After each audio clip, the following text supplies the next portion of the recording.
Good evening. Good evening. This is the CEN show with Brother Ross Key on the line. I got Brother OTD again, and I got Brother Straw.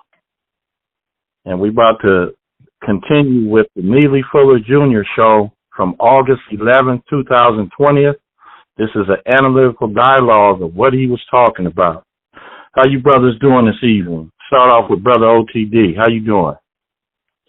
Man, doing fantastic tonight. Beautiful night, nice weather, and just enjoying every minute. Everything's good. Thank you for having me. Yes, sir. We got Brother Straw on the line. What's up, Brother Straw? How are you this evening? I'm feeling pretty good. Pretty good. Ready to do this. Privileged to be a part of it. And anytime we have to build intellectually, spiritually, for the betterment of mankind and the brotherhood, I'm all with it. So let's do this. Yes, sir. Well put. Well put. Glad to have you and privileged to have you. And Brother OTD. Brother, both you brothers are sharp individuals because I know that personally. Okay, let's get started. Okay, now everything is paraphrased and I'm cutting it real short so we could just talk about the topics at hand. So that's fine. Basically, to change the environment, and this was a question that was asked to him, and he kind of, I'm paraphrasing his response to some of the questions. So basically, to change your environment, he was saying you have to start with self, and that's like developing yourself with constructive values, and then after you begin a regimen of that, then you can move on to influence your surroundings. So let's start with Brother OTD. How you going to respond to that? Well, I agree with that. I'm familiar with that type of dialogue coming from Mr. Fuller. And, again, basically he keeps it pretty basic, pretty simple at the same time, very deep and important. And start with self. Yeah, that's the number one thing. But, I was in a conversation with some colleagues of mine today, and we were discussing, children going to school, today, And so basically, in a nutshell, I'm responding to the reason why that question came up is because obviously there's some chaos going on in the world. So anyway, how do we fix this chaos? So, okay, you start with self. Well, okay, a person like myself, that's a given. I clearly understand that. I'm not going to even be modest about it. I understand it. Anything that I do from this point on, I'm responsible for, because I think I got it clear. I don't know everything, but I know what I got. I know that, hey, I got to conserve my energy. I got to, capitalize off on my resources, that type of thing, and to build, for a betterment for me and anybody that's in my path. But dealing with school children, with the conversation with a colleague, and I was impressing upon that colleague that is imperative, and they're in the education arena, and I said, hey, it is imperative that, because let me give you a little insight on what we were talking about, and then I'm gonna be brief. I can get long-winded, but I know we got to wrap this thing up. We got other guests on the show, but so you have we were talking about people showing up to school, whether it's K through 12 or after post secondary. Okay, so you got secondary, K through 12, and post-secondary. You have students showing up ill-prepared, so it's coming from the family unit to the school system now we're ill prepared, you know. So what do we do about that? Now, to cut to the chase, it's a given, like a math problem. That's a given. They're coming from, okay, you're in poverty over here. Your daddy's in the penitentiary. Your mother is on crack. Your mother and father are in the penitentiary.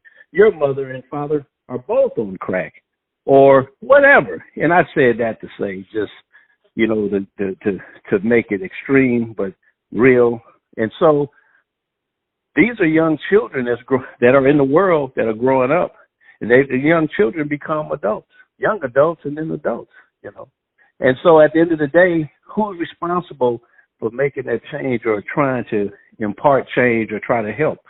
So, yeah, we start with ourselves. Yeah, that's a given. That's number one.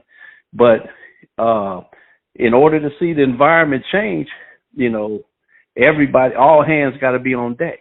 So whether you're working in criminal justice or if you're working in education, you know, two areas that I've worked in, that's the only reason why I said that. And, you know, I grew up in, you know, the inner city to where, you know, we didn't take too kind to cops because some of the issues and things that are going on in society today that we all know about, they're, you know, bombarding the airwaves with. It's a long time coming, you know, but it's been going on, you know. I've been accosted. But anyway, back to the experiences that I have would make me, you know, gave me full insight of these issues. Therefore, it takes, you know, like they say, it takes a village. You know, I don't want to get, you know, with, you know, a bunch of cliches and things like that, but it's real, you know. So unless we have that extended family involved, like when I was coming up, we're going to continue to fail. So everybody, you know, you got to be a mother, a daddy, an uncle, and a teacher, and whatever you're doing, you got to do it all. And so back to my colleague, they were trying to tell me, like, you know, well, they were saying that they help them. I said, no, if they can't read, you got to try to help find a tutor or lead them in a direction. Yeah, you might be a little tired, extra tired. But so anyway, the bottom line is we're just trying to make change in our environment, our community. So is that what Neely was talking about, Mr. Rosicki? Basically, yes, I would say. And, yeah.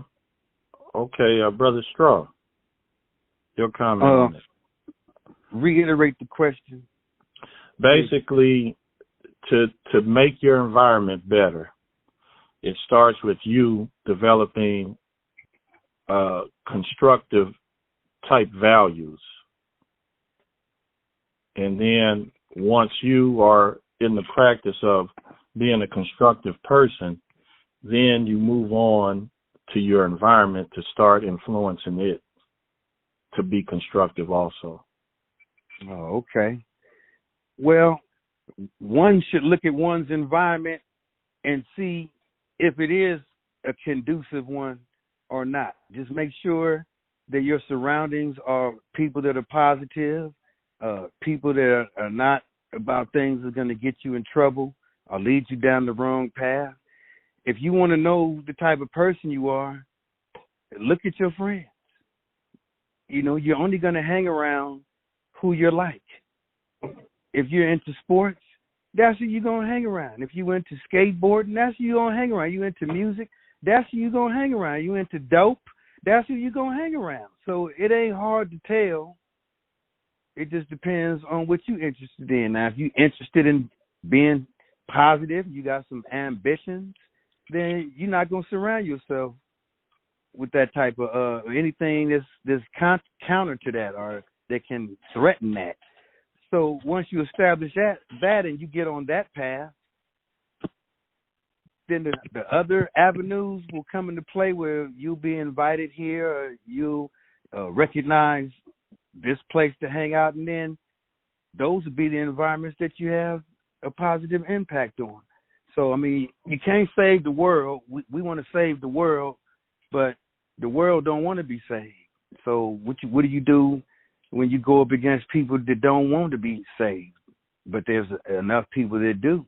So let's just focus on the ones that do and be open for the ones that don't whenever they're ready, but don't force it on them. And then, you that way we stay out of the way of the BS, and we don't take no BS either, but we stay out of the way of it and let the ones that's going to go down the toilet with them fall by the wayside. Because we can't say we want to save them, we love them, but some people is just too far gone, man. So we got to focus on the ones who are interested in being saved. Okay, so this leads me to something else that he talks about quite often. He said black people shouldn't go around each other unless you're doing something constructive. He said otherwise, stay away from each other. If you're not doing anything constructive, stay away from each other. So what you got to say about that? Let's start off with you, Brother Straw. Well, hey, excellent segue, like you said. That goes right along with what I was just talking about. Yeah, like Chuck D said on one of his solo albums when he first went solo from Public Enemy in '96. If I can't change the people around me, I change the people around me. If I can't change the people around me, I change the people around me. Meaning, not that he wants to control them and make them do what he wants them to do. He means if it doesn't have a positive influence on them, then, or if they don't have that on me, then I'm not going to be around them. You like that, huh? I'm gonna play that song for you. So yeah, I agree with that totally. Let's hear OTD. Okay, Brother OTD, go for it. I don't know how to follow that, man. No, but really, I'm a Chuck D. I'm familiar with Chuck. Yeah, that's all right. Till the drummer get wicked. Hey, that's right. That's it. Was that the music or you? That was what was that? Was that Brother Straw? Yeah, you sound like the album. He's an impressionist, so he could do a lot of. Straw. Well, that tells do some Biggie and Tupac that was quick. scary right there. Cause there's flavor, That's it. Brother Straw, quickly. Brother Straw, do Biggie and Tupac right quick. Just real quick before we move on. Well, I was already on Public Enemy, so I was starting to do them. But okay, Biggie Smalls and Tupac. Yes. Junior Mafia, baby. That's the Biggie, and then Tupac. He might say something like my favorite songs, Words of Wisdom. America, I charge you with the crime of messing with our people for over 400 years. You better come out clear so y'all should feel me. It's on. I'm out here putting it down, starting wars. Know what I'm saying? Yeah. All right, Straw. Let's move on. Okay. The next thing we want to cover is effective communication. So a question was posed to him, and then he responded with, in order to be an effective communicator, you have to ask questions to solve problems, because everything, things that we deal with problems. So he said in order, to be effective, you should ask questions. That's a strategy. But he said when you're in an argument, it kind of breeds competition. You're breeding, people that they competing with each other to make sure that, to ensure that their point of view is it and all. So basically he said arguing is not good. Okay, Brother OTD, what you say about that? Well, that's plain as daylight, and I'm telling you, it's deep at the same time, very well broken down to the lowest common denominator, which is making it understandable to anybody who hears that. That is absolutely 100%, in my opinion, correct.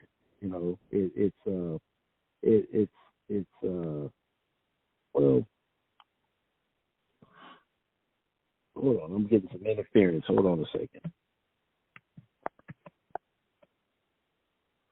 Okay, so go ahead. Where were we, sir? Give me basically effective communication. One way you can effectively communicate is to ask questions, and then another way that's not so effective is when you're arguing with somebody because you're Right. breeding. Okay, go ahead. And and the thing about it is, right, the art of communication, being effective in your communication. I think arguing can be, or debating, or negotiating, or however you want to put it, can be healthy in terms of learning, because what happens is, but again, I do agree with that, from the negativity side. What happens is when you come to an impasse where you can't, come to an agreement, nobody's point is taken one way or the other because you're arguing. Yeah, that's a problem. That's an issue, but everybody is where they're at in life, in terms, life is relative. Their thinking is relative to their own experiences. And so how people react and how they, respond to things, to critical, if you're given a critical analysis or an opinion on something and they counter with, say, just to be countering, maybe not even giving anything of value, or maybe even tied into what's being even said, just basically want to be adversarial, in the discussion. There's no value in that, and I agree with that. There's no value with that. So anybody that's effectively researching or trying to get a higher understanding, of course you must ask questions, because there's always a greater thought. There's always a greater. There's all information is it's in an infinity world. So if you're trying to acquire information just to be in a competition, a trivial exchange to see who knows who's smarter than who. No, that's not what it's about. It's about empowerment, and, we can empower each other. We can share information and learn. So learning to stifle the close, learning to stifle if it's not going beyond, if you're arguing about something and you're not getting past that, it's going to stifle the research, the learning, the inquiry, of what you're trying, the information, the answers that you're trying to attain, is going to be put on hold due to the fact that you're playing a game of this arguing, which has no value. Right. From that, yeah. Right. Like KRS-One said in one song, squash all beef, give me relief. Don't let these arguments destroy us. See, when you're arguing, you got two people that's volatile. They're not listening to each other. Like OTD said, it's a battle of egos right there. So when you ask questions, then you are allowing the other person to express themselves, and now you're getting understanding. Grant that I may not so much seek to be understood as to understand. So instead of trying to express our point, grant that I may not so much seek to be understood as to understand. Instead of trying to express my point, let me let you express your point first, and let me understand where you're coming from, and then we can communicate. And that makes the person feel more comfortable. They open up to you, and now they don't feel like it's a confrontation. You might even become like a impromptu therapist to them right quick. And it could be therefore therapeutic for yourself, you see. Exactly. That's deep right there. Okay, well, let's move on. All right, another question came up regarding relationships. And basically, Neely Fuller takes the position that only people that are non-white can have a relationship in the system of white supremacy. He said anytime you have and he talked about basically an intimate relationship, and he said anytime you engage in an intimate relationship with a person that is white and you're non-white, he said it's like child molestation because of the system and how it is. The person that is white has power over you and you are subject to them. So that therefore it places you in a childlike position. So he doesn't suggest that you have a relationship with a white person until the end of white supremacy. Okay, Brother Straw, you first on that one. Interesting. I've never heard such a concept. But to elaborate on that, you put yourself in a compromising position when you're messing with somebody who's white and you're not white. I can see that. But I like to think if I decided to get with a white woman, that even picturing that, nope, I can't do it. He right. So I ain't got nothing else to say on that one. I got to agree with him until further research. Brother OTD. Well, again, Brother Fuller, tries to break it down to the lowest common denominator, and to equate it to child molestation. I mean, you really got to discern and say, okay, what is Brother Fuller talking about?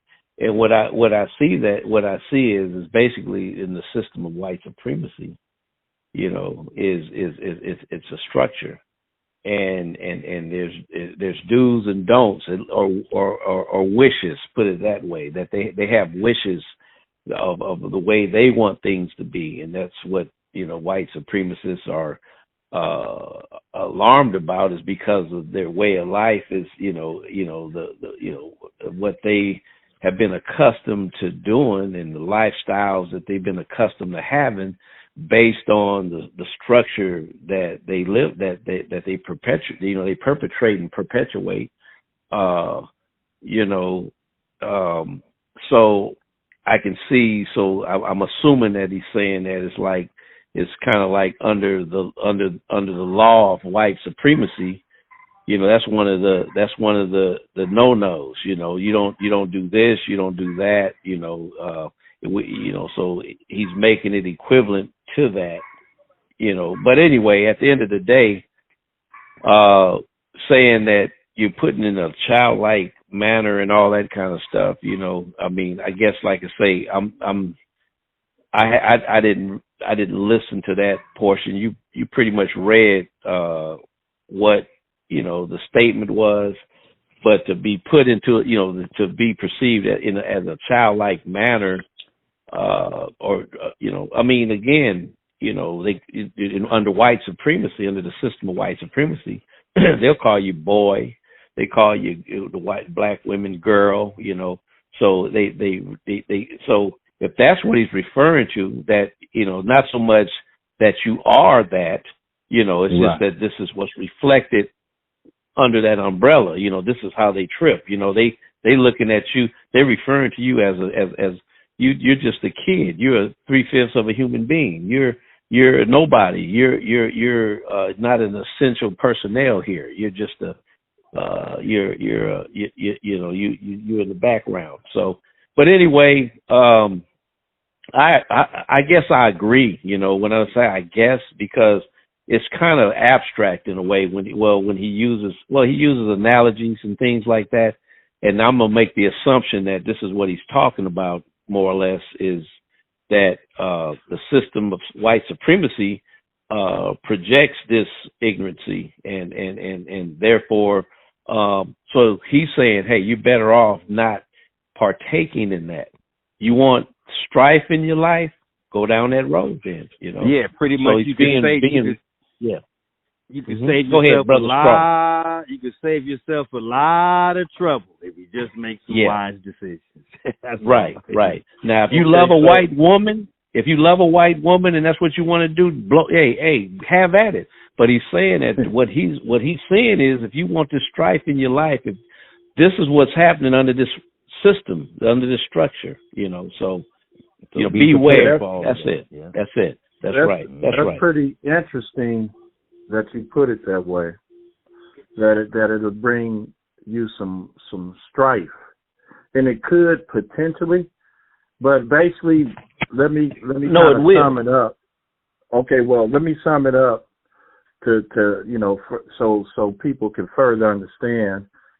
In the system of white supremacy, he's saying non-white people are basically in a childlike state because they don't manage anything. He said a man manages. He's saying that we're at the dictates and we're subjugated to white supremacy. So he's saying that it's a position type thing. But let's move on. So I'm gonna actually read something here, and then we're gonna respond. Okay, a question was raised about the Confederate statue removal. Mr. Fuller replied by stating that, why should you remove them? He said, if Confederate people owned slaves, what's the difference of the other former slave owners like George Washington and Thomas Jefferson? He said, just leave them up and tell the truth about them. He's saying that they should be left up, and at the bottom, where they give the information, say a former slave owner. So he's saying leave it up. So, Brother OTD, what you got to say about that? I'm down here in the dirty South, so that's one of the big things that has been going on down here in New Orleans. Okay, brother OTD. Okay, can you repeat that? It was kind of muffled. Can you repeat that, please? I'm sorry. I said in New Orleans, I live 30 minutes from New Orleans. And I'm saying they have a lot of statues there, Jackson, and, I could name a bunch of different, these Cavalier Confederate soldiers, generals and whatever, leaders of the Confederacy. And that's what they represented. And they represented hate and all kind of things, under that umbrella, that establishment. You're talking about what Neely was saying in terms of white supremacy, the structure of white supremacy. Well, the Confederate Army is part of that structure. That was a protector of that structure. And so moving on, so you have these statues that are historical, as remnants. Well, of course, when you were in Louisiana, Alabama, Texas, Mississippi, all the slave states, basically you're going to have these monuments there that, these people are standing tall on their horses, these superheroes, these are the heroes. Well, I'll be honest with you. When they were talking about tearing down statues, I swear I've driven by those statues many times, and I like to think that I've helped a lot of people and believe in what I believe in terms of the rights for people, rights for Black people. Understand a lot of things about what's happening in different areas to us and what we should, and where we've been, where we going, and all that kind of stuff. And it's real. But I never thought once, driving by those statues, like, hey, they need to tear that down, And that's just, I'm just saying, because I guess I can think of other things that we can do, but I think that, don't get me wrong, I'm not for this dude that's on this horse by no stretch. I just never thought about it. I just drove past the dude. So back to tearing down these statues and stuff, there's schools of thought. What Neely say? Hey, this is a reminder. This is a reminder that this dude had his foot on your neck, and this is how it went down. So, and then some people say, well, don't tear him down. Put him in a museum. So when you go to the museum, you can say, yeah, well, these were all the white supremacists here, and these did this. And I was reading about Woodrow Wilson yesterday, President Woodrow Wilson. Oh man, he was a ruthless character, to a certain extent. Some history I didn't know about. He believed in white supremacy, to a certain extent, And so at the end of the day, I'm just saying that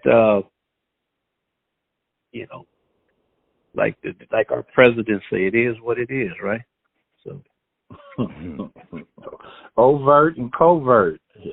You got some that man, are straight up overt. And some that are covert. I idle back. I idle back, man. I don't, it's obvious, it's a lot of things are obvious that, oh man, can I say this real quick? Your president called Kamala Harris a monster. He straight did. I'm like, right. What does this do? Oh, what's the vice president name? Pence. He said, yeah, Pence was debating that monster. He just straight up said it. Like, what kind of dude is this? Man. But brother Straw, go ahead. Go ahead. Let Brother Straw I need you to reiterate the question again. Well, basically, the state. So basically, he was saying that the Confederate statues being removed. He's saying leave them up and basically tell them what these people were about. Putting on there that they were slave owners and white supremacists. Put it on the statue and leave them up. That's what he said. You could do that, or you could do what OTD said when he said don't tear them down, put them in museums. Well, you'll still be tearing them down. They just won't be out there. They'll be in the museum. So, yeah, you could leave them up and do what he said, or you could take them down and put them in museums and have them there. Whichever way we feel would be more effective. I guess they want people to see them as they pass, as opposed to specifically going to a place like a museum to see it. So either way is fine with me. Okay. Brother Rasta Key. Yes, hey, sir. 1 second. I just wanted to let me interject this as well. That go ahead. You take New Orleans. New Orleans is older than the United States. New Orleans is 300 years old. It was, you know what I'm saying? 300 years old. So check this out. All this stuff, the Confederacy and all those other things that come under that, man, they had their own culture, European culture. The French and the Spanish, they come from Europe. And of course, we know that 300 years old is just a drop in the bucket when it comes to history. But at the end of the day, so you have people who came into who fall under that establishment, years history, 300 years of history. And here you go, you want to come in, you want to come tear that down. That's in their mind. And believe it, it's white folks. It's the Europeans. And so it's kind of like they're saying, why are you tearing down our history? Well, when you think about it, it's like, wait a minute.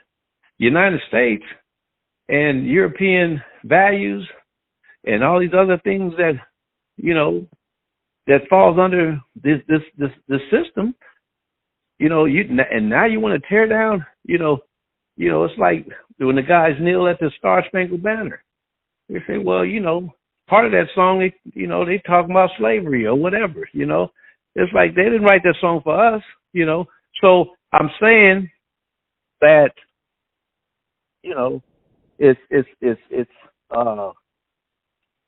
have a duality. You have the European centered folks who want it, and then you have the black folks who are conscious or who have become conscious to a certain degree or whatever, and said, hey, we want this down.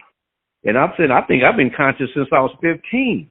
And I swear I drive past that statue, and I've never said tear the statue down. Because it's a landmark. It's like you go down to Jackson Square and you turn around. I'm just trying to get to the French Quarter, or trying to get over here. So I said all that to say, it's a lot of, we got to be careful with that at the same time. A lot of, and the reason why I say that, little guy I knew wore a cap and had a Confederate flag on his cap, little lapel, little pin on his. And I'm like, oh, man, this dude here is a Klansman or something. The first thing come to my mind, I'm not from around here. I'm not originally from here. But do you know that dude respected me and was always cool with me when I interact with him? And he wore this little symbol on his head. So they say, oh, it's not about racism. It's about pride. My great-great-grandpappy was in that war, so they got pride. He was a superhero to him. So what you got is two sides arguing about, and so anyway, you wanted my opinion. The opinion is like, you know what? Whether it's in a museum or out there, outside, we live in a museum. It's like I used to tell the dudes in the prison. I say, hey, man, don't worry, I'm on the other side of the prison. I'm just on I'm in the other yard. I'm down the street, dude. I'm not too far from you. You might be a little more incarcerated in terms of these, but I'm on they got this whole thing corded off. Anyway, I'm done. I didn't mean to drift off. Okay, well, let me add to that. Question, I'm going to the next question, but let me add to that. He basically, Neely Fuller said we're in a world prison, and he said the prisons is just greater confinement. It's just more confined. That's all.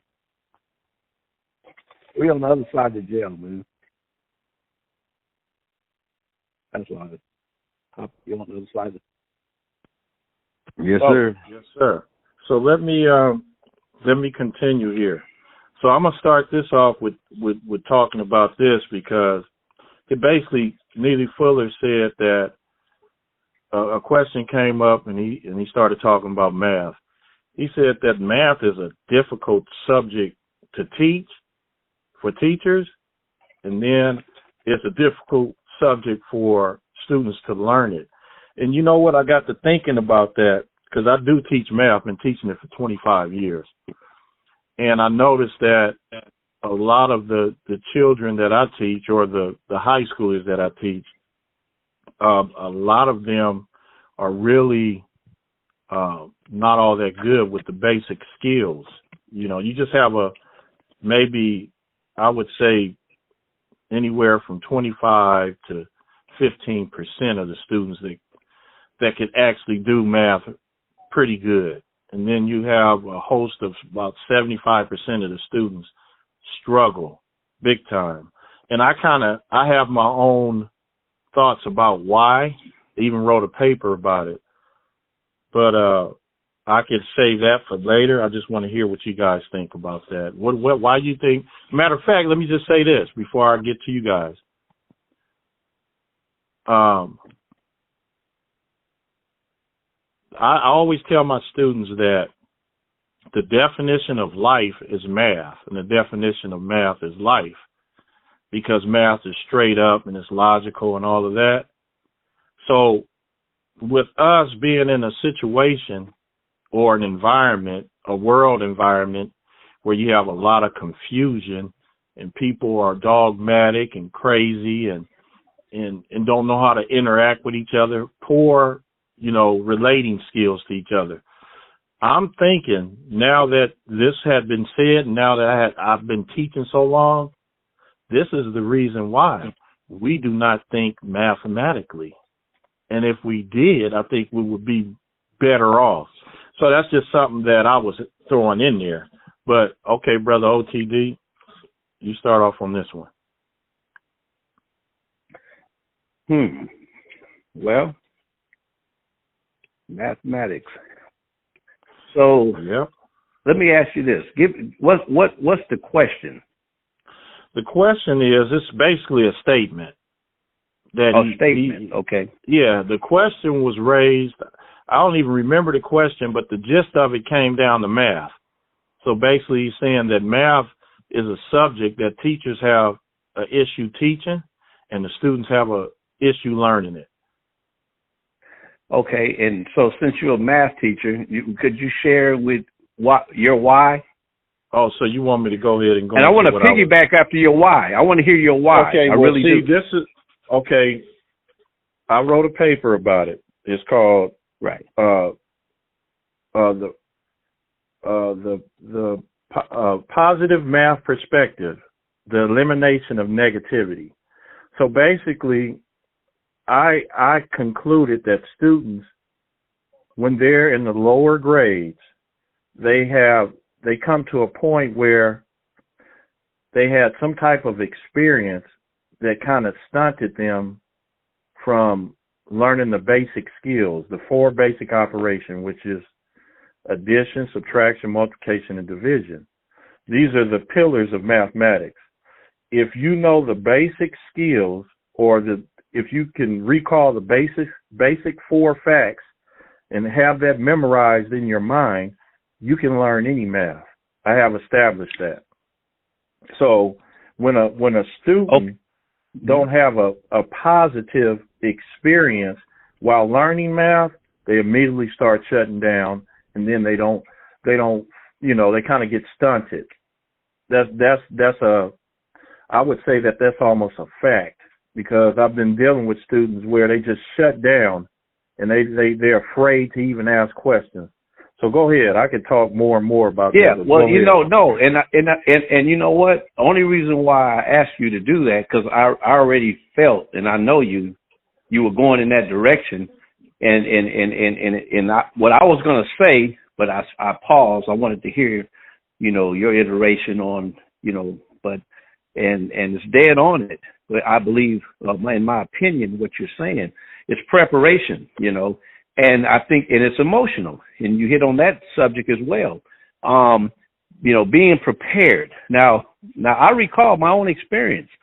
My math teacher, I'll just say in the sixth grade, because prior to that, I think first grade and third and fifth and fourth, they teach all the subjects. Some of those teachers teach you everything. But when I got I think it was a fifth grade, but I remember the sixth.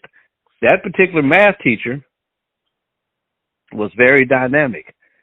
He came to school in a suit every day. Okay, not saying that because I don't wear a suit every day. I'm not almost anti-suit, but I'm just, I'm not negative about it. But this guy wore a suit every day, and you know what? At that time, I used to acknowledge the fact. I didn't say, "Oh man, you got on a suit," but you saw him coming in the door. He was a brother. That was a math teacher. Mm-hmm. Exactly. And so later on in life, when I reflected on my upbringing and why I'm here, where I'm at, and who's responsible, other than my parents and my village around me, it's like, man, I look at some of them teachers, and he's one of them. And so I say this to say that, well, he taught math, and he was a nice guy, and he wasn't mean, because if you're in an education and you're adversarial, I'm preaching to the choir, of course, but when you're adversarial with your student, it's that arguing, back to what those other points what Neely was talking about, where we lack the communication skills to get beyond arguing, or getting in an impasse to where we can't, meet at some happy ground or some neutral ground, but anyway, but mathematics, and the reason why I say that, because, working in education, and the testing, the entrance exams and things like that, to get in various programs, and you see that a lot, especially, a lot of people of, the African persuasion and Hispanic, and which is of the African persuasion. Don't tell them I said that. But anyway, the bottom line is that we have these low test scores based on this system of design. We were talking about white supremacy. It all ties in. It's like, if I catch you with a book, nigga, I'm gonna cut your arm off. That might ring a bell with a few people if you go back 150 years or whatever. I guess I better get it right since we talk about mathematics. But it puts you in the slavery period. But yeah, so it's always been an onslaught, an assault on people that are trying to upgrade their skills and are trying to better themselves, the people of color, as they say. All right. So at the end of the day, mathematics is a critical piece to the pie.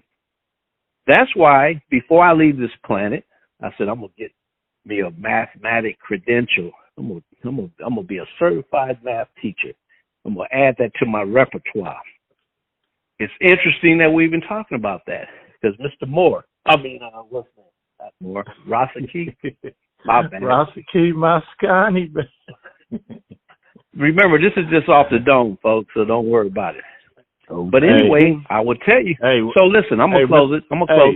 Brother OTD, hold up. What did Mr. Bobby say? Mr. Bobby said we do the show and we do it just basically off the dome. So we go with the flaws and everything. So go ahead, finish your point. But all I was saying is mathematics, man, is a crucial piece to the understanding, because in our design, in our life, in our walks of life, in our path of life, as we try to get through this life, it is imperative that we have mathematical skill sets, because if you're going to buy a house, you got to be able to know how to compute that bottom line. You know, your mortgage rate, your interest, your taxes, your, what's a escrow account. If you don't speak the jargon, if you don't speak the language, if you don't have the critical skills, mathematics is very, very critical in it. If you don't have it, it's going to take you off course. It's going to cost you more because you don't have the ability to compute. I took a statistics class as a freshman in college. I was 17 years old, getting ready to turn 18. Got an F in it because although you were adding and subtracting, but it was formulas that you were adding and subtracting. You had to know which formula to apply. Does not compute. Huh? Like you just said, does not compute. Does not compute. That's it. No. I must analyze. That's it. So mathematics requires, analytical skills. Those word problems that I ran from, who I came back, I started chasing them back. I'm serious, So not only do we have a reading problem, we have a math problem. So if we can't read, and then we don't know how to engage in the math problem, to separate the numbers and to make sense out of these numbers and these formulas, then, So all I can say is that, it's imperative that children get the fundamentals. Well, but you do have to have That's exactly what I was going to say, OTD, when you brought up the yes, sir. reading aspect, because they both are intertwined. And reading and math is two things that we resist as a people as far as doing as an activity. Now, growing up, that's right. I had a lot of math games, and that helped with my math. I got interested in sports and following statistics and learning how to calculate statistics, and that's math right there. So that helped me when I got back to the classroom. Average, okay. Oh, this is the formula for figuring out averages. So I just tied it in. You tie it into what you're interested in. And as far as saying that teaching it is hard, nothing is hard. You said it was difficult. Oh, difficult. Even that. Yeah. That's the same thing. Yeah. I'm writing a book called Remove from Vocabulary, and remove negative phrases and words from your vocabulary, replace them with positive words and phrases, and watch your life become more positive. And one of them is, it's too hard, meaning difficult. So nothing is too difficult. It's a matter of reaching them and having a different method of teaching. I'm a substitute teacher, so I've covered many different subjects. And when I do math, I just made this game up. I didn't get it from nowhere. I have two separate sections of blank spaces, and I'll pick two students to come up, have them turn their backs to the board. Then I'll fill in those spaces with single numbers between 1 and 9. maybe about 10 of them, and then I tell them, okay, when I tell you to turn around, you're going to calculate against each other. Okay, you turn around and then you add the total on your side, and then you put it in there, and until the other person gets finished, you can double check. When both of you write it in, then that's it. Then I'll check and see who got it right. So now you're practicing some math skills, and now it becomes fun. It's a competition. It's a game, things like that. So you just have to be creative in your teaching, and math is just repetition. Math is repetition, and then reading, have them read things that you're interested in, and then you can branch off from there. If I'm into sports, so a lot of books I read was sports books. Then I branched off into other things. But yeah, nothing's hard. You just have to reach the people who you're dealing with and apply different type of measures, creative things to get them interested in it. Go ahead, Roscoe. Okay, so let me tie into what you were talking about, Brother Straw. In the paper that I wrote, Positive Math Perspective, the Elimination of Negativity, and I said that basically it's the same thing that you're doing. I said you take the word hard and then you change that to challenging, because then it becomes more of a competitive nature versus hard, which is negative, and people run away from things that they are told that are hard to do. And I tell the students, no, it's not hard. This desk right here is hard. It has a hard surface. I said the math is something that you can learn. And so you challenge yourself, or use the word, oh, this is a challenge for me. And then it kind of breaks the tone of negativity. And I have other words that I have, that I say that you need to change. And you could say that to them like Magic Johnson right before Game 6 of the 1980 NBA Finals, when Brent Musburger interviewed him, and he said, it's a tough task going up without the big fella, huh? Well, I enjoy challenges, and it's going to be a challenge tonight to see what I can do. Yeah. So listen here. We just reached. Sound like Fred Sanford. Now, listen here. No, go ahead. So we just reached the hour point, and you lying? There that quick? And there, yeah. So there's funny only how one. Time flies when you're having life. Now go ahead. So what I could end this with the last thing that he talked about, and I'll try to make it as brief as possible so we won't go too long. All right. So basically, the last thing they were talking about, and this was just the first hour. They're not even talking about the second hour. I got all of this information from the first hour. So there's a whole nother second hour. And maybe we could do that a part 2, a part 3 and a part 2. But I would have to listen to the second hour again because I didn't write any notes on it. But basically, he was talking about relationships. A guy came on the show and said that, he started putting a lot of the blame on black women for the children not being raised correctly. And then Neely Fuller came to the defense. And the guy also said that Neely Fuller defends the women too much and get on the men even harder. So Neely Fuller came to the defense of the women again, and he basically went into a whole long conversation about how black men basically dropped the ball back when the white man encountered them in Africa and came and took over and then took them.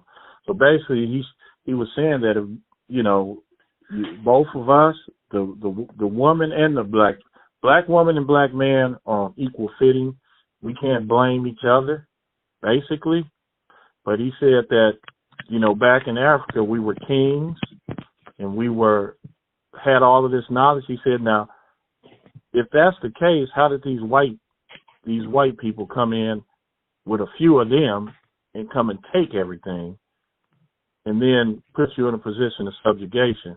So he basically put pressure on black men to own up to what happened, and the task is to eliminate the system and be back on top of things. But he said we shouldn't return to a system that's sort of like the same system. He said we should have a system of justice, but the crux of the question is, or the reply that he gave to the question is,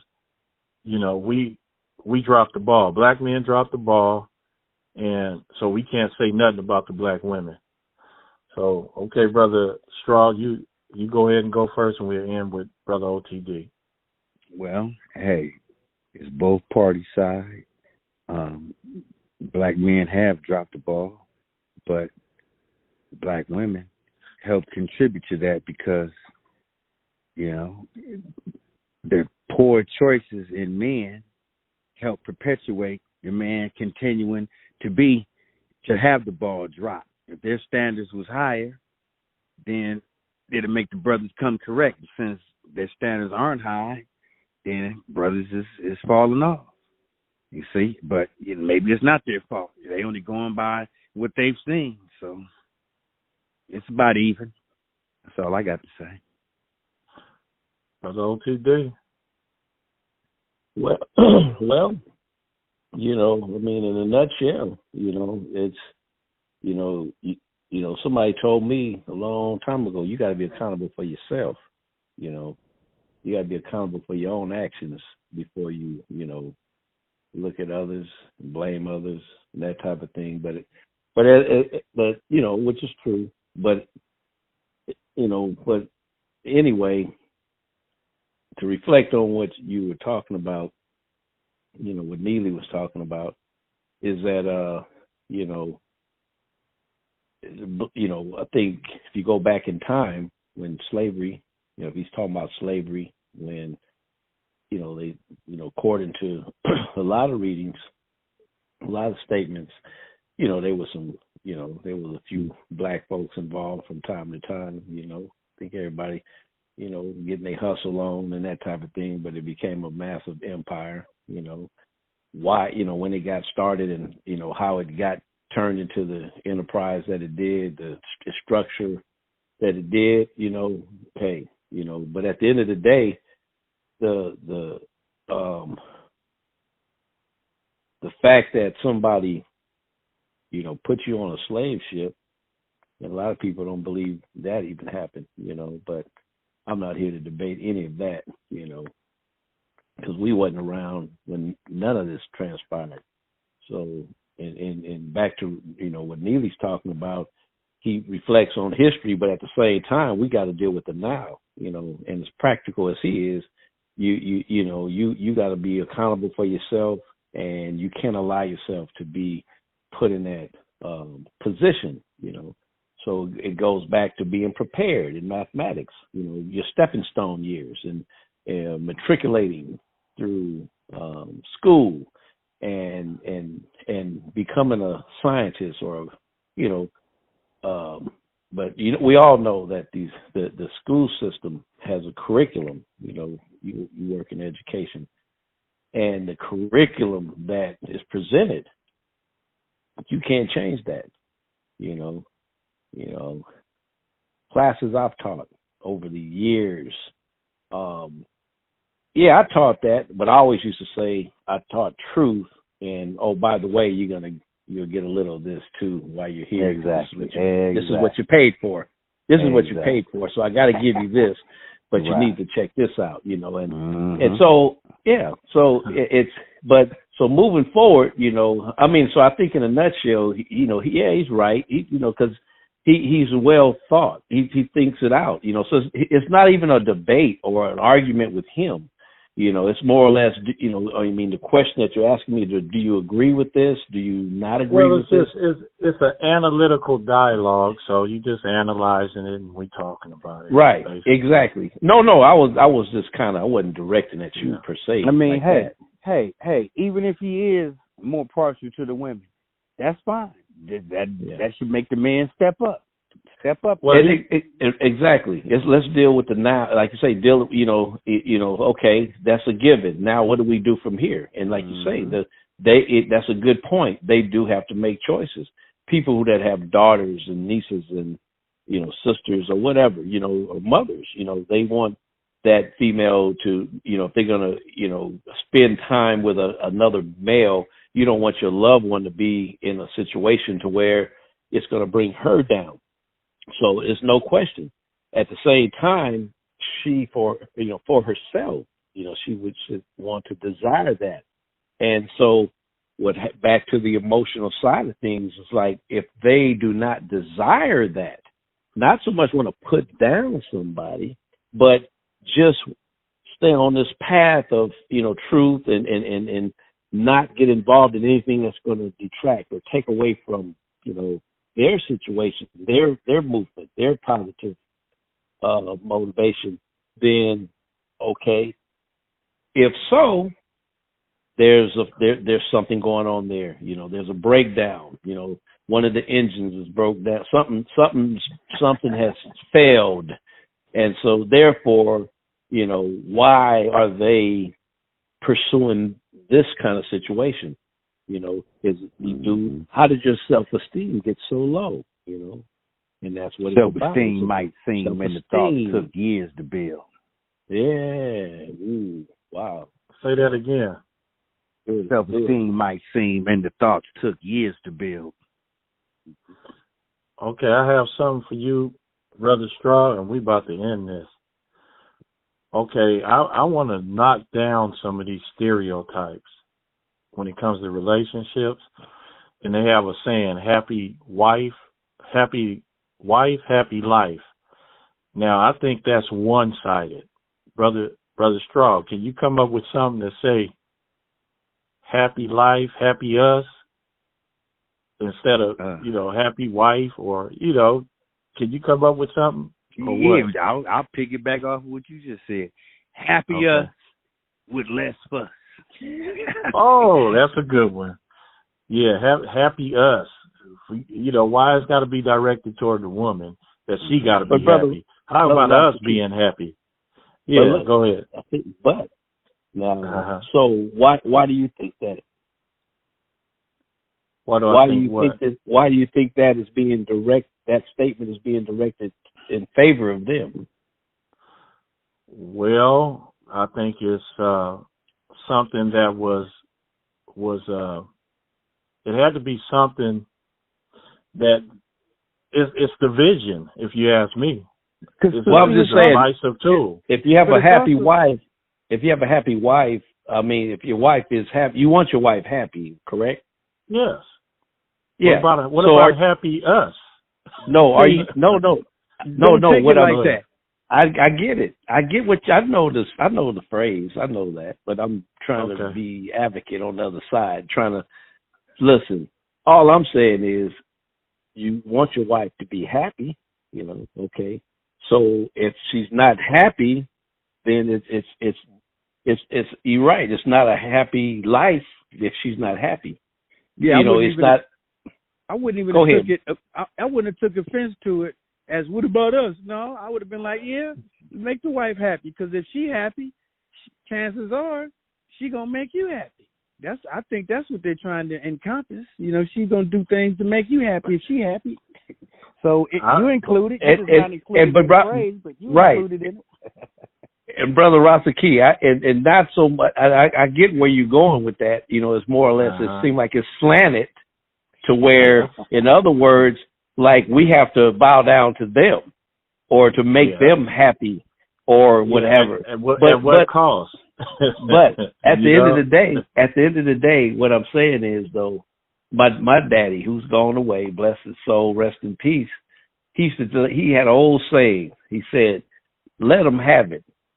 Some of the things that we, as the male figure, the brothers, when we engage in conversation with the female sort, our wives, our girlfriends, our significant others, whatever, our friends, and when we engage in that conversation, or when we get into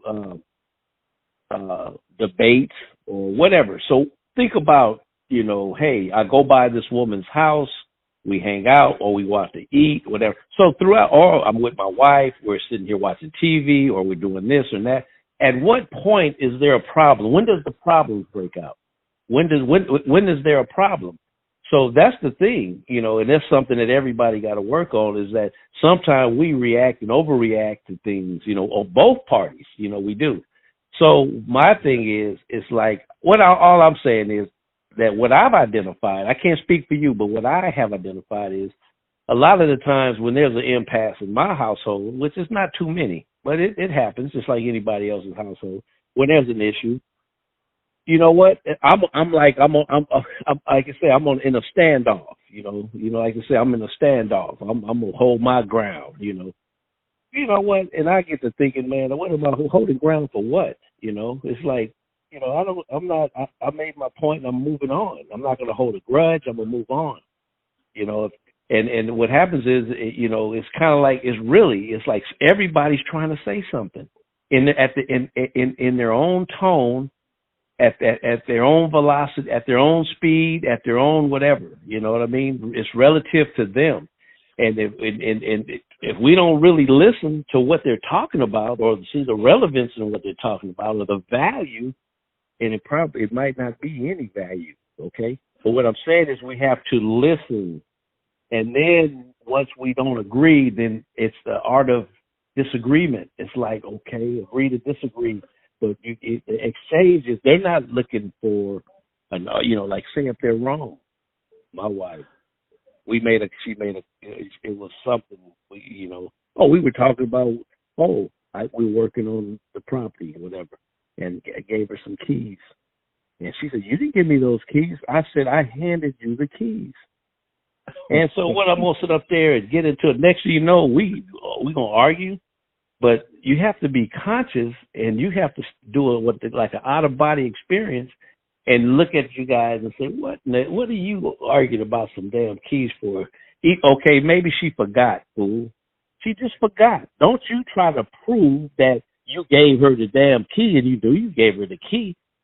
What you do is just say, hey, you know what? Maybe she did forget. Hey, you know what? Don't do that. Don't even entertain that. So I'm just giving you some personal stuff that just went down recently, where I had to go ahead. So basically, you talking about effective communication tools, and we're going to have to cut it short because we already at about an hour and 20 minutes. We got to cut the show short. So listen, I appreciate both you brothers coming on here and discussing matters that Brother Neely Fuller Jr. Talks about, and I think it's real good food. And Brother OTD and Brother Straw, I appreciate y'all time. And the CEN show is about to end. Let's do it again soon. Listen to the sister, brother. All right, you guys take care, man. Peace.